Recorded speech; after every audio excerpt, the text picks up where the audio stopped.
கர்த்தருக்கு பிரியமான தேவ ஜனமே, கர்த்தர் உங்களை ஆசீர்வதிப்பாராக. இப்பொழுது கூட என்கிட்ட அநேக கேள்விகள் உண்டு.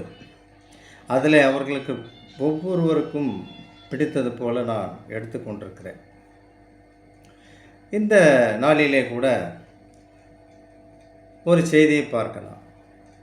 அது உங்களுக்கு பிரயோஜனமாக இருக்கும் என்று நான் நினைக்கிறேன். பிரியமானவர்களே, யாரும் சத்தியத்தை குறித்து யாரும் பேசுவதில்லை. இந்த நாட்களிலே உங்களை ஆசீர்வதிப்பார், உங்களை சுகப்படுத்துவார், உங்கள் பிசாசை துரத்தி விடுவார். இப்படிப்பட்ட காரியங்கள் தான் இந்த நாட்களிலே சபையானது பேசிக்கொண்டிருக்கிறது. ஆனால் அது அல்ல சத்தியம். உங்களை மறுரூபமாக்கி பரலோகம் கொண்டு போவது தான் சத்தியம். அந்த மறுரூபமாக்கிறது கூட நம்ம கையில் இல்லை. வார்த்தையின் வழியிலே போனால்தான் அது உங்களை பரலோக ராஜ்யத்துக்கு கொண்டு போய்விடும். அநேகர் வார்த்தைன்னா ஏதோ வசனத்தை விட்டு வசனத்தை தாவி இங்கேருந்து அங்கே ஒன்று, அங்கே ஒன்று, இங்கே ஒன்று, இங்கே ஒன்றுன்னு ஒரு 40-50 வசனத்தை கையில் கொடுத்துட்டு இதெல்லாம் நீங்கள் படிங்கன்னு சொல்கிறதுனால எந்த பிரயோஜனமும் இல்லை. நீங்கள் பைபிளே ஃபுல்லாக வீட்டில் படிச்சிடலாம் அதுக்கு பதில். அதனால் அது இல்லை பிரியமானவர்கள. அதனால் கொஞ்சம் உன்னிப்பாக கவனிங்க. நான் பேசுறத கொஞ்சம் கவனிங்க. இப்போது நீங்கள் என்ன சப்ஸ்கிரைப் பண்ணி வச்சுக்கோங்க. ஏன்னா ஒவ்வொரு வித்தியாசமான ஒரு கேள்விகள். அந்த வித்தியாசமான கேள்விக்கு வித்தியாசமான பதில். இப்போ பார்க்குறது கூட பார்த்தீங்கன்னா நீங்கள் கேட்டிருப்பீங்களோ கேட்கலையோ எனக்கு தெரியாது. ஆனால் அந்த கேளுங்க, கடைசி வரைக்கும் கேட்டிங்கன்னா உங்களுக்கு புரியும். நான் இப்போ ஒரு வேத வசனத்தை வாசிச்சுட்டு இந்த செய்தியின் மேலே நம்ம போகலாம். அதாவது யோவான் புஸ்தகம் 21ஆம் அதிகாரம். பேதுரு திரும்பி பார்த்து இயேசுவுக்கு அன்பாய் இருந்தவனும் இராபோஜனம் பண்ணுகையிலே அவர் மார்மேலே சாய்ந்து, ஆண்டவரே உம்மை காட்டி கொடுக்கிறவன் யார் என்று கேட்டவனுமாகிய சீசன் பின்னே வருகிறதை கண்டான். யார் இது? பேதுரு யோவான் வருவதை இப்படி அவன் சொல்லுகிறான். கவனிங்கள். அவனை கண்டு பேதுரு இயேசுவை நோக்கி, ஆண்டவரே, இவன் காரியம்தான் என்ன அப்படி என்றார். அதற்கு இயேசு, நான் வருமளவும் இவன் இருக்க எனக்கு சித்தமானார். கவனிங்கள். நான் வருமளவும் இவன் இருக்க எனக்கு சித்தமானால் உனக்கென்ன, நீ என்னை பின்பற்றி வா என்றார். அவர் வருமளவு இவன் இருக்க இவருக்கு சித்தமானால் உங்களுக்கு என்னன்றது தான் அதனுடைய பதில். அப்படி என்றால் அவர் வருமளவு இவன் இருப்பானா அப்படி என்ற ஒரு கேள்வி உங்களுக்கு எழும்புகிறது இல்லையா? அதை தான் நாம் பார்க்க போகிறோம். இப்போ அடுத்தது, அந்த சீசன் மரிப்பதில்லை என்கிற பேச்சு சகோதரருக்குள்ளே பரம்பிற்று. அதனால் அவன் மரிப்பதில்லை என்று இயேசு சொன்னாமல், நான் வருமளவு இவன் இருக்க எனக்கு சித்தமானால் உனக்கென்ன என்று சொன்னார். பிரியமான தேவஜனமே, இதிலிருந்து தான் நாம் இப்பொழுது கடந்து போக போகிறோம். இது யாரை பற்றி பேசுகிறது என்றால் யோவானை பற்றி தான் இது பேசுகிறது, இந்த வேத வசனம். இதை பேதுரு கேட்கிறார். அதற்கு இயேசுநாதர் பதில் சொல்லுகிறார், நான் வரும் அளவு அவன் இருக்க எனக்கு சித்தமானா உங்களுக்கு என்ன அப்படின்ற மாதிரி பேசுகிறார். இப்போ பிரியமான தேவஜனமே, அதை தான் நம்ம இப்போ பார்க்க போகிறோம். ஏன் இப்போது இதை குறித்து நம்ம ஒரு பொருளை எடுத்துகிட்டு போகலாம். யோவான் வெளிப்படுத்தின விசேஷத்தில் எதையெல்லாம் கண்டான்? யோவான் வெளிப்படுத்தின விசேஷத்திலே எதையெல்லாம் அவன் கண்டான் என்பது தான் நாம் இப்பொழுது பார்க்க போகிறோம். அவன் 3 அதிகாரம் முடிய பூமியில் இருந்தான். 4ஆம் அதிகாரம் முதல் வசனத்திலேயே அவன் பரலோகத்துக்கு அந்த தூதனாலே எடுத்து செல்லப்பட்டான். அந்த எடுத்து சொல்லப்பட்ட பின்பு அவன் 19ஆம் அதிகாரத்தில் தான் இறங்கி வருகிறான். அது வரைக்கும் நான் வரும் அளவு இவன் இருக்க எனக்கு சித்தமானால் உங்களுக்கு என்ன என்று கேட்டவருடைய கேள்விக்கு பதில், அவர் எப்பொழுது வருகிறாரோ அது வரைக்கும் யோவானுக்கு காண்பித்துட்டார். ஏனென்றால் அவர் வருமளவு இருக்கணும்னா ஊரில் நடக்கிற சம்பவங்கள் அனைத்துமே அவர் வருமளவு காணணும்ல இவன். அதனால் அவனுக்கு அப்படியே கொண்டு போய் ஃபுல்லாக எல்லாத்தையும் காட்டி இறங்கிட்டார். இதில் இருந்து தான் பிரியமானவர்களை நம்ம ஒரு பொருளாக எடுத்துகிட்டு பார்ப்போம். யோவான் எதை கண்டான்? இப்போது யோவான் எதை கண்டான்? ஃபஸ்ட்டு கேள்வி. இப்போ பார்த்தீங்கன்னா நம்ம பழைய ஏற்பாட்டின் காலத்துலேருந்தே அப்படி வரலாம், ரைட்? அப்போ உங்களுக்கு புரியும். அப்போ தான் நம்ம கரெக்டாக வெளிப்படுத்தின விசேஷம் 8ஆம் அதிகாரத்துக்கு வரும்பொழுது அது உங்களுக்கு விளங்கும், ரைட்? பழைய ஏற்பாட்டின் காலத்தில் யூதர்களுக்காக கொடுக்கப்பட்டது எருசலேம் ஆலயம். அதாவது அந்த ஆலயமானது வெளிப்பிரகாரம், பரிசுத்த ஸ்தலம், மகா பரிசுத்த ஸ்தலம் என்ற ஒரு கூடாரம். 3 பகுதி, ஒன்றுக்கு பின் ஒன்று, ஒன்றுக்கு பின் ஒன்று, 3 பகுதி அங்கே இருந்தது. சற்று கவனிங்கள். முதலாவது வெளிப்பிரகாரம், 2வது பரிசுத்த ஸ்தலம், 3வது மகா பரிசுத்த ஸ்தலம். இந்த கூடாரத்தை சுற்றி நீங்கள் பார்க்கும் பொழுது 4 ஜீவன்கள் இருந்தது. ஒன்று சிங்கத்துக்கு ஒப்பானது, மனுஷனுக்கு ஒப்பானது, காளைக்கு ஒப்பானது, கழுகுக்கு ஒப்பானது என்று 4 ஜீவன்கள் அந்த கூடாரத்தை சுற்றி இருந்தது. அங்கே 3 கோத்திரங்கள், 4 புறமும் 12 கோத்திரங்கள் இருந்தது. இங்கே மேகமானது அந்த கிருபாசனத்துக்கு மேலாக இருந்தது. இது நீங்கள் யாத்ராகம் புஸ்தகம் படிச்சிங்கன்னா உங்களுக்கு தெரியும். அதை நீங்கள் பார்த்து தெரிஞ்சுக்கலாம். படிச்சிங்கன்னா நான் உங்களுக்கு தெளிவாக கதை மாதிரி சொல்லிடுறேன். இந்த 4 காரியமும் அங்கே இருந்தது. பிரியமான தேவஜனமே, வெளிப்பிரகாரம், பரிசுத்த ஸ்தலம், மகா பரிசுத்த ஸ்தலம். இந்த மகா பரிசுத்த ஸ்தலம் என்று சொல்லப்படுகிற அந்த இடத்திலே தான் கிருபாசனம் என்ற ஒரு பெட்டி இருக்கிறது.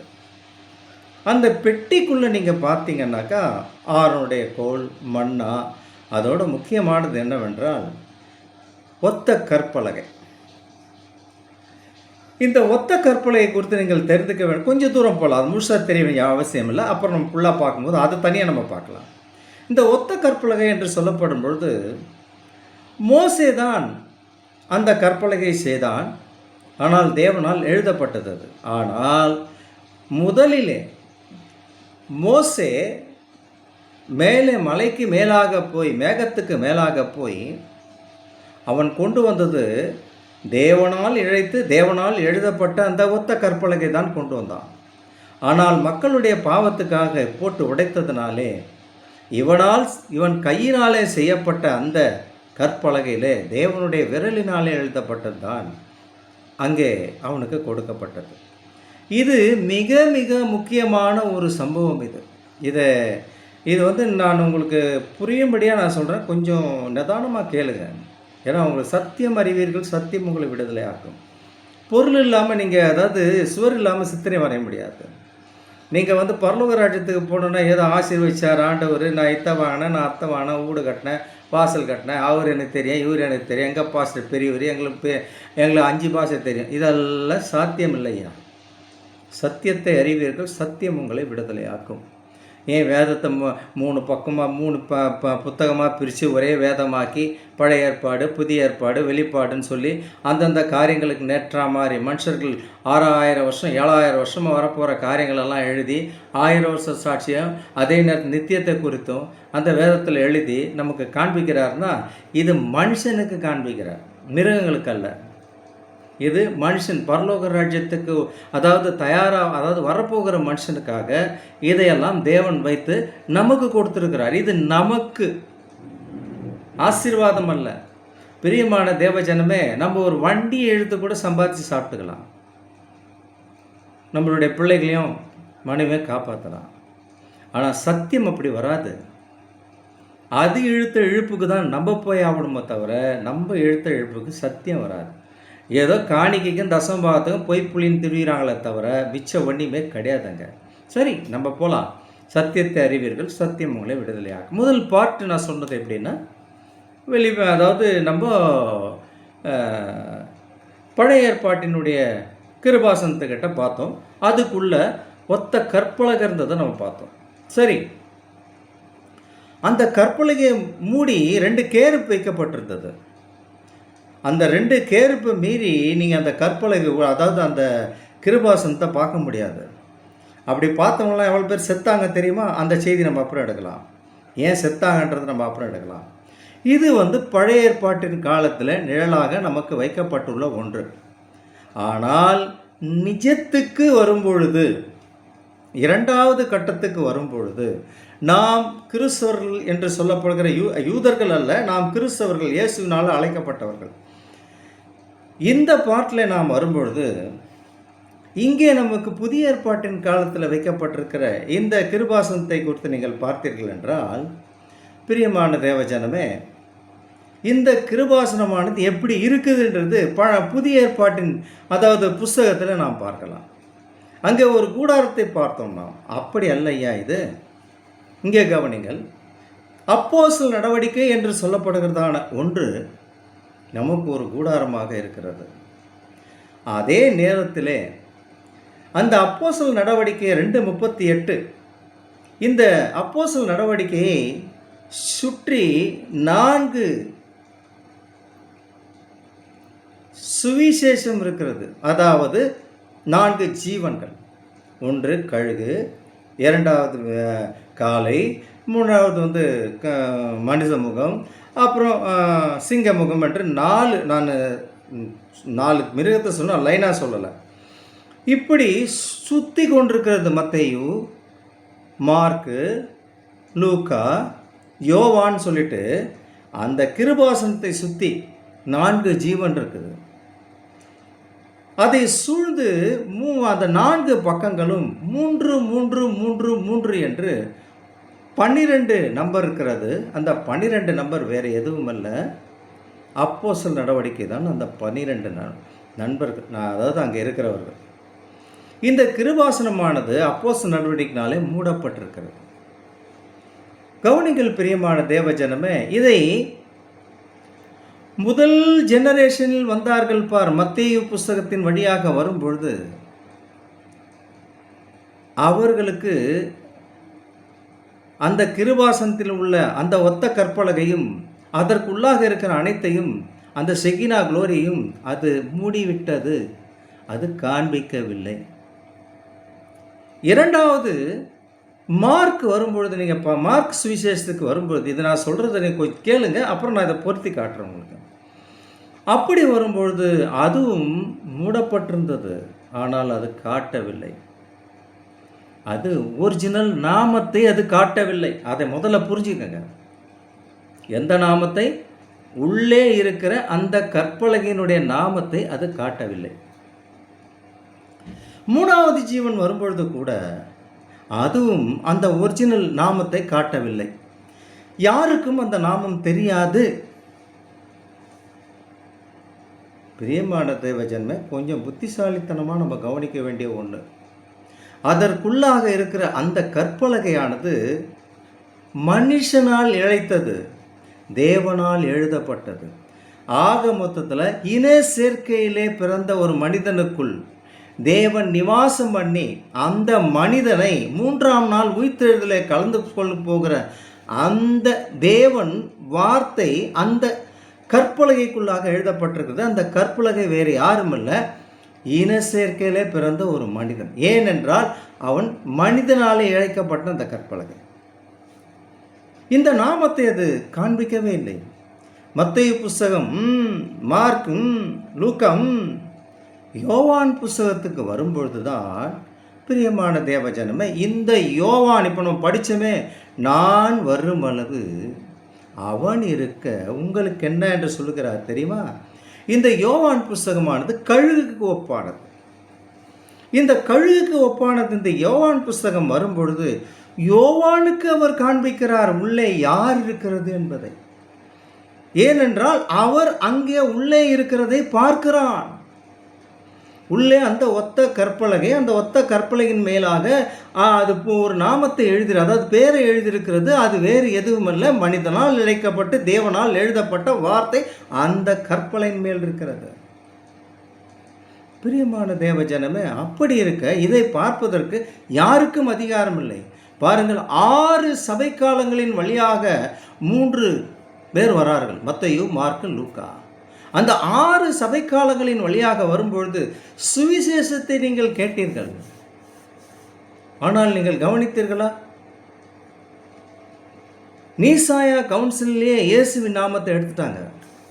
எத்தனை பேருக்கு தெரியுமா? நீசாயா கவுன்சில் வரும்பொழுதே இயேசுவின் நாமம் இல்லை, தெரியுமா உங்களுக்கு? தெரியாது. சரித்திர புஸ்தகத்தை வாசிங்க. லவோதிக்கியா சபை அது வரைக்கும் நீங்கள் சரித்திர புஸ்தகத்தை வாசிங்க.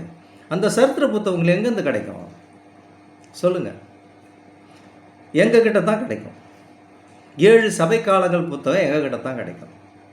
அந்த புஸ்தகத்தை வாசிச்சிங்கன்னா 7 சபை காலங்களிலே நடந்த சம்பவங்கள் என்ன என்பதை குறித்து அதற்குள்ளாக நாம் படித்தோமே என்றால், இப்பொழுது நாம் பார்த்து கொண்டிருக்கிறோமே, அது உங்களுக்கு தெளிவாக விளங்கும். இப்பொழுது 6 சபை காலங்களோட கூட இந்த 3 புத்தகம் வருது. ஆனால் யோவானுக்கு தான் அது வெளிப்படுத்தப்படுகிறது.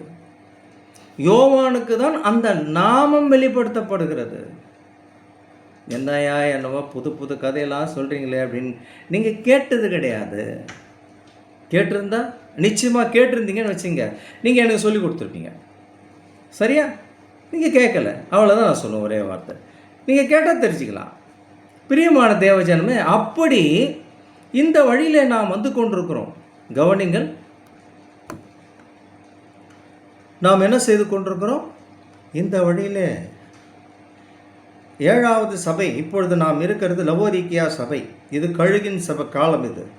இந்த கழுகின் காலம் என்று சொல்லப்படும் பொழுது, இந்த கழுகின் காலத்தில்தான் அந்த நாமம் வெளிப்படுகிறது.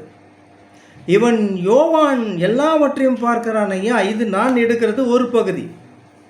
இவன் எதை பார்த்தான்? இப்பொழுது கவனிங்கள். அந்த அந்த அந்த காரியத்தை என்னவென்று நான் இப்பொழுது ரொம்ப தெளிவாக உன்னிப்பாக கவனிங்க.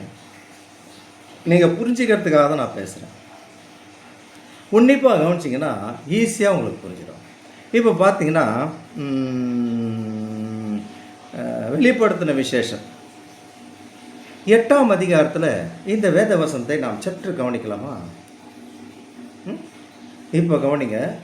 அவன் பார்த்ததில் ஒரு பகுதி. இப்போ நான் லைனாக எடுக்க போகிறேன். அதாவது அவன் எதையெல்லாம் பார்த்தான், யோவான் எதையெல்லாம் பார்த்தான், அந்த எதையெல்லாம் பார்த்ததில் இது ஒரு பகுதி. இந்த பகுதியானது என்ன என்பது உங்களுக்கு இப்போ நான் பேசுனது உங்களுக்கு புரிஞ்சிருக்கும். பழைய ஏற்பாட்டின் காலத்தில் மூடப்பட்டிருந்த அந்த கிருபாசனத்துக்குள்ளாக இருந்த அந்த ஒத்த கற்பலகை புதிய ஏற்பாட்டின் காலத்தில் வரும்பொழுது கூட அது மூடி வைத்திருந்தது. யாரும் திறக்க முடியவில்லை. அதை திறந்தால் இறந்து போவார்கள். ஆனால் கழுகு காலத்துக்கு யோவான் கழுகுக்கு அனுமதி, அதாவது தேவன் கழுகுக்கு அனுமதித்ததுனாலே, யோவான் காலத்துக்கு அனுமதித்ததுனாலே யோவான் கழுகுக்கு ஒப்பாக இருக்கிறான். அவன் தான் இதை பார்க்கிறான். இதை பார்த்து எழுத வேண்டும் என்று எண்ணினது தான் 7 இடி. அது அப்புறம் பார்க்கலாம், 7 ஒவ்வொரு பகுதியாக பார்க்கலாம். இப்போ இங்கே பார்க்கும்பொழுது இந்த 8ஆம் அதிகாரத்தில் நான் வாசிக்கிற கொஞ்சம் கவனிக்கணும். அவர் 7ஆம் முத்திரையை உடைத்த பொழுது பரலோகத்தில் ஏறக்குறைய அரை மணி நேரமும் அமைதல் உண்டாயிற்று. 7வது முத்திரையை உடைத்த பொழுது பரலோகத்தில் ஏறக்குறைய அரை மணி நேரம் அமைதல் உண்டாயிற்று. இதெல்லாம் உங்களுக்கு கணக்கு போட்டு காட்டுறதுக்கு யாரும் கிடையாதுங்க. எங்களுடைய செய்தியை தவிர வேறு எதுலேயுமே ஜீவன் இல்லை. சொல்ல மாட்டாங்க, தெரியாது, அவங்களுக்கு கொடுக்கப்படலை. அவங்க வேலை யார் மேலேயும் தப்பு கிடையாது. அடுத்தது 2ஆம் வசனம். பின்பு தேவனுக்கு முன்பாக நிற்கிற 7 தூதர்களை கண்டேன். அவர்களுக்கு 7 எக்காலம் கொடுக்கப்பட்டிருந்தது. தேவனுக்கு முன்பாக நிற்கிற 7 தூதர்களை கண்டேன். அவர்களுக்கு 7 எக்காலங்கள் கொடுக்கப்பட்டிருந்தது. எக்காலத்தை பற்றி நம்ம அப்புறம் பார்க்கலாம். அது எக்காலம் என்றால் என்னன்ட்டு. அடுத்தது, வேறொரு தூதனும் வந்து தூபம் காட்டும் பொற்கலசத்தை பிடித்து பலிபீடத்தின் படியிலே நின்றான். என்ன செய்தான் இந்த தூதன்? அதாவது தூபம் காட்டும் பொற்கலசத்தை பிடித்து பலிபீடத்தின் படியிலே நின்றான். அது என்ன? அது தூபம் காட்டுகிறது. இதையும் பார்ப்போம். தூபம் என்றால் என்ன என்பதையும் நம்ம பார்க்கலாம். ஒரு நிமிஷம். அடுத்தது, படியில் நின்றான். சிங்காசனத்துக்கு முன்பாக இருந்த பொற்பீடத்தின் மேல் சகல பரிசுத்தவானுடைய ஜபங்களோடும் செலுத்தும்படி மிகுந்த தூபவர்க்கம் அவனுக்கு கொடுக்கப்பட்டிருந்தது. நீங்கள் சோத்திர பலிகள்லாம் யார் எடுக்கிறீங்கள? ஆண்டவரே கண்டபடி சோத்திரம் சோத்திரம் சோத்திரம் நம்ம சார் துதிக்கிறோம், சோத்திரம் பண்ணுறோம், ஆராதிக்கிறோம், எல்லா வேலையும் செய்கிறோம் இல்லையா? எங்கே போகுது அதெல்லாம்? சிங்காசனத்தில். அதாவது எங்கே போகுதுன்னா பாருங்க, தூபம் காட்டும் பொற்கலசத்தை பிடித்து பலிபீடத்தின் படியில் நின்றான். சிங்காசனத்துக்கு முன்பாக இருந்த பொற்பீடத்தின் மேல் சகல பரிசுத்தவானுடைய ஜபங்களோடும் செலுத்தும்படி மிகுந்த தூபவர்க்கம் அவன் கையில் கொடுக்கப்பட்டிருந்தது. நீங்கள் ஜெபிக்கிற ஜெபம், நீங்கள் கோவிலில் போகிறீங்கல்ல, கோவிலில் போயிட்டு என்ன பண்ணுறீங்க, ஒரு கற்பூரத்தை கொளுத்துறாங்க. காட்டும் பொழுது எல்லாம் என்ன பண்ணுறீங்க, கையிலையும் காலையும் போட்டுக்கின்னு இப்படி பண்ணுறீங்க அப்படி பண்ணுறீங்க, எல்லாம் பண்ணுவீங்க தெரியுமா உங்களுக்கு? இதை மாதிரி தான் இதெல்லாம் கற்பனை. இவங்க இதெல்லாம் இவங்க செஞ்சுக்கிட்டாங்க. அந்த மாதிரி உங்களை திசை திருப்பி ஒரு விசுவாசத்தை ஒரு உருவத்தின் மூலமாக கொடுக்க அவங்க திசை திருப்பிக்கிட்டாங்க. அது இல்லை, இதனுடைய விசுவாசம் உள்ளே இருந்து வரணும். இப்போ கவனிங்க, நீங்கள் துதிக்கிற துதி, நீங்கள் பண்ணுற அவர் கனம் பண்ணுறது எல்லாமே அங்கே தூபவர்க்கமாக அவர் மத்தியில் போய் இருக்கிறது. நீங்கள் தொழுது கொள்கிறீங்க. ஒருத்தன் காலையில் எழுந்து 3 மணிக்கெல்லாம் சோத்திரணும். ஒருத்தர் 12:05 சோத்திரம் ஆண்டவரே சோத்திரம் ஆண்டவர். ஒருத்தர் 6 மணிக்கு சோத்திரம், ஒருத்தர் 7 மணிக்கு சோத்திரம், ஒருத்தர் 8 மணிக்கு சோத்திரம். அதாவது புல்பில் ஆகிடும் 8 மணிக்குள்ள. அதுக்கு மேலே ஒருத்தர் நிறைய ஆராதனை இருக்குது, சோத்திரங்கள் இருக்குது. நல்லா கவனிங்க. அப்படின்னும்போது இதெல்லாம் எங்கே போகுதுன்னு நீங்கள் நினச்சிங்கன்னா, தேவனுடைய பலிபீடத்துக்கு போகுது. நீங்கள் நம்ம பண்ணுற ஜபமெல்லாம் எங்கே போகுது? பரலோகத்தில் இருக்கிற பாருங்க, சிங்காசனத்துக்கு முன்பாக இருந்த பொற்பீடத்தின் மேல் சகல பரிசுத்தவானுடைய ஜபங்களோடும் செலுத்தும்படி மிகுந்த தூபவர்க்கம் அவனுக்கு கொடுக்கப்பட்டது. அப்படியே கீழ் வசனத்தை பாருங்க 4.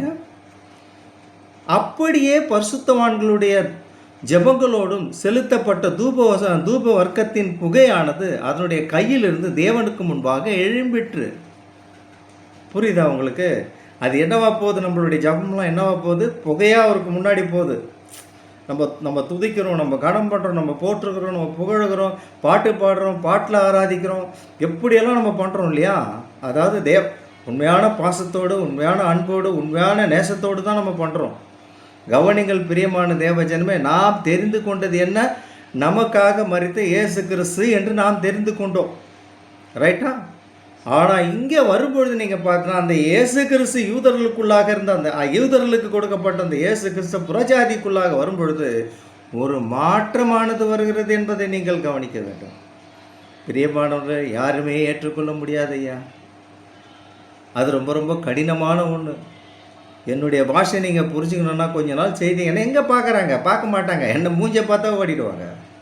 ஏன்னா இவர் ஏதோ பேச போகிறாருன்னு வந்துடுவாங்க. நிறைய நான் பார்த்துட்டேன் ஐயா. சரி, இப்படி போகலாம். பரிசுத்தவானுடைய ஜபங்களோடும் செலுத்தப்பட்ட தூபவர்க்கத்தின் புகையானது அதனுடைய கையிலிருந்து தேவனுக்கு முன்பாக எழும்பிற்று. தேவனுக்கு முன்பாக போதது அந்த புகையானது. இப்போ கவனிங்க. பின்பு அந்த தூதன் தூப கலசத்தை எடுத்து அதை பலிபீடத்தின் நெருப்பினாலே நிரப்பி பூமியிலே கொட்டினான். எங்கே கொட்டினான்? ஏயா பரலோகத்தில் தானே தேவன் இருந்தார், இங்கே ஏன் பூமியில் கொட்டினா? இது உங்களுக்கு புரியலையா? இந்த தூப ஆராதனைலாம் தேவனுக்கு தான். அப்போ தேவன் பரலோகத்தில் தான் இருக்கார். அப்போ அந்த ஆராதனைலாம் அவருக்கு புகையாக நிரம்பி போகுது. ஆனால் என்ன பண்ணிட்டான், கடைசியில் அதை அப்படி எடுத்து பூமியில் கொட்டிட்டான். பாருங்கள். பின்பு அந்த தூதன் தூப கலசத்தை எடுத்து அதை பலிபீடத்தின் நெருப்பினாலே நிரப்பி பூமியிலே கொட்டினான். உடனே சத்தங்களும் இடி முழக்கங்களும் மின்னல்களும் பூமி அதிர்ச்சியும் உண்டாயிற்று. நீங்கள் நினைக்கிற மாதிரி நெருப்பினாலே நிரப்பி பூமியிலே கொட்டினான். உடனே சத்தங்களும் இடி முழக்கங்களும் மின்னல்களும் பூமி அதிர்ச்சியும் உண்டாயிற்று. பிரியமான தேவச்சனமே, இது எனக்கெல்லாம் எவ்வளோ ஒரு ஒரு ஒரு ஒரு எப்படி சொல்கிறதுன்னு எனக்கு தெரியல. ஆனால் அநேகருக்கு புரியலை. தேவன் பூமியில் ஆராதனை நம்புவீங்களா ஐயா? வருக வருக வருக வருக வருக. அப்போ 8ஆம் அதிகாரம் நிறைவேறிச்சா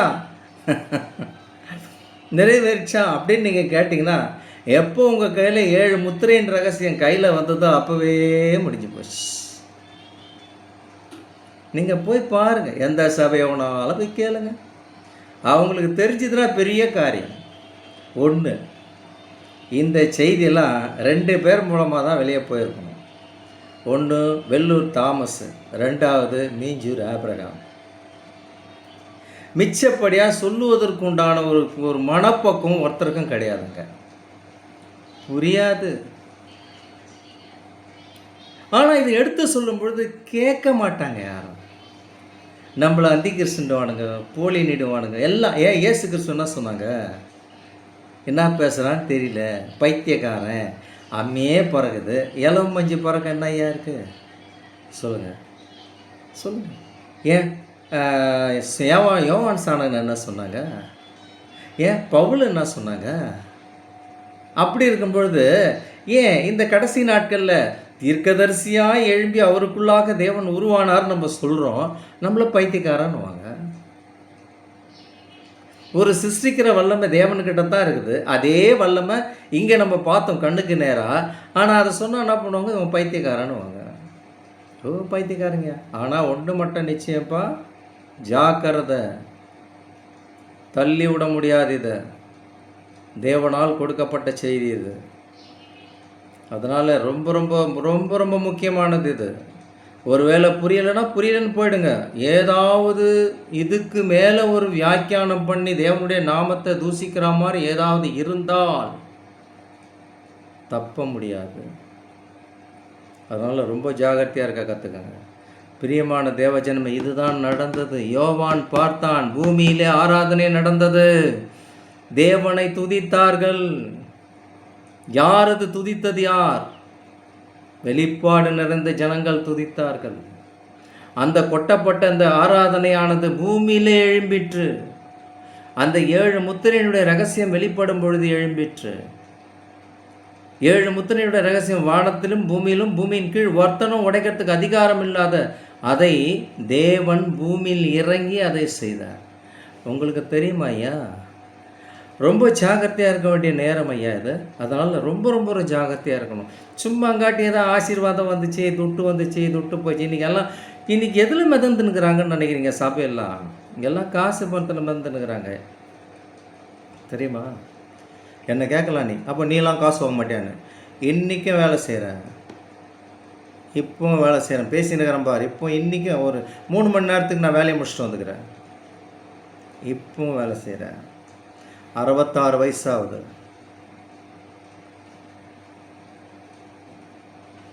என்னுடைய ஊழியத்தின் பங்கு என்னதே. பிரியமான தேவஜனமே, அவரவர்களுடைய மூட்டையெல்லாம் நம்ம சுமக்க முடியாது. அவங்களுக்கு தெரியாது. அந்த மூட்டையை நம்ம தான் சுமக்கணுன்ட்டு, அவங்களுக்கு வாங்குறவங்க தான் சுமக்கணுன்ட்டு அவங்களுக்கு தெரியாது. காசு வந்தால் போதும், ஏப்பா காசு கொடுத்தா வேணானுவியா அப்படின்னு நம்மளே திருப்பி கேட்போம். ஆனால் ஒன்று தெரியுங்களா? நீதிமானை எப்பொழுதுமே பிச்சை எடுக்க விட்டதில்லை தேவன். எப்பொழுதுமே அவன் மேன்மையான நிலையில் தான் இருப்பான். அதில் நான் கூட ஒருத்தன். சரி, இப்போ பார்க்கலாம். எக்காலம், அதாவது அப்பொழுது 7 எக்காலமுடைய 7 தூதர்கள் எக்காலம் ஊதுகிறதற்கு தங்களை ஆயத்தப்படுத்தினார்கள். என்ன நடந்தது தெரியுதா? இந்த தூதர்கள் இந்த செய்தி எக்காலமாக ஊத இறங்கினார்கள். எக்காலம்னா என்ன தெரியுங்களா? இந்த போருக்கு போகிறதுக்கு முன்னாடி ஊதுவாங்க, கொம்பு எக்காலம்னு சொல்லி ஊதுவாங்க. ஏன்னா சண்டைக்கு தயாரான எக்காலம்னு அர்த்தம். இது ஊதப்படும் பொழுது எந்த தூதன் ஊதுகிறானோ அந்த தூதன் சண்டைக்கு தயாராக நிற்கிறான்னு அர்த்தம். இந்த எக்காலமானது பார்த்திங்கன்னா, எப்போ இந்த ஆராதனை தட்டு கீழே விழுந்து, அதாவது அந்த ஆராதனை கீழே கொட்டப்பட்டு, அந்த கொட்டப்பட்ட அந்த ஆராதனையான தேவன் மனுஷனுக்குள், தேவன் பூமியிலே நிவாசம் பண்ணி சீல் உடைத்து கொண்டிருக்கிறான்னும் போது அதை அங்கே ஆராதனை செய்கிறார்கள் பார், அதையெல்லாம் துதியாக மாறுகிறது. நீங்கள் என்ன மனுஷனையாக துதிக்க போகிற? இல்லையா, தேவன் தேவன் தேவன் தேவன். தேவன் எப்படி வருவார்? எப்படி வருவார்? பெரிய ஆகாயத்தில் ஒரு உருவத்தோடு இந்த ஸ்தாபனக்காரங்க சொல்கிறாங்களா, அந்த மாதிரி ஒருவர் நினச்சிருக்கிறீங்களா? இல்லையா, உன்னை போல என்னை போல தான் அவர். ஏசுநாதர் யாரை மாதிரி வந்தார்? உன்னை மாதிரி என்ன மாதிரி தான் வந்தார். அது மாதிரி தான் தேவன் எளிமையில் மறைந்திருக்கிறார். சும்மா டாம்பிகமாக ஏதோ